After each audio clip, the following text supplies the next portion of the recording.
Guys, tingnan natin yung aso. Puntahan natin yung aso na puti. Kung natatandaan nyo yung lagi kong binibigyan ng pagkain dun sa daanan. Yung sumasalubong sa akin pag galing ako ng bayan. Ito guys, may dugo ang ulo niya. Ayan. Kawawa talaga siya guys. Ayan oh. Ang laki ng sugat sa ulo. Ayan oh. Ito siya guys. Yung asong, ito siya guys oh. Tingnan nyo. Ang laki ng sugat sa ulo niya. Tapos ang laki ng maga.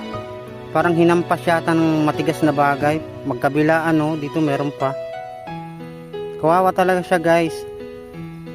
Dito na to sa akin nakatira kasi inampon ko siya nung buntis siya.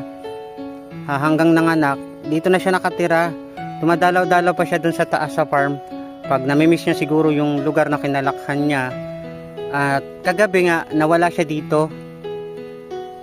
Tapos ngayong umaga pag uwi niya, ayan, ang laki ng sugat sa ulo.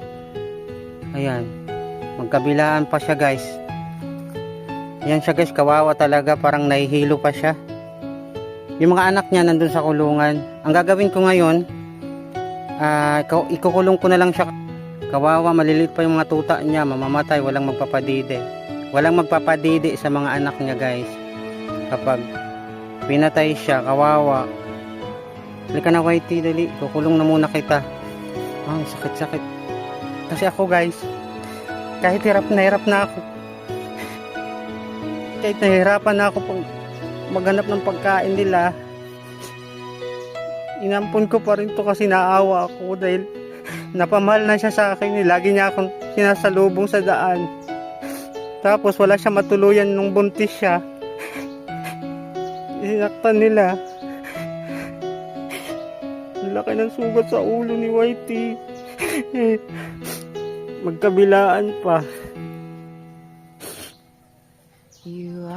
Ito na guys si Whitey, kinulong ko na. Ayun yung mga anak niya, yung mga baby niya. 6 yan guys, 4 na babae, 2 lalaki.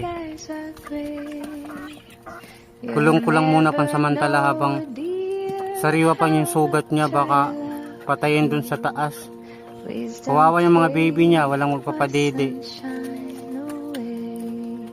Yan o, tulala pa rin siya.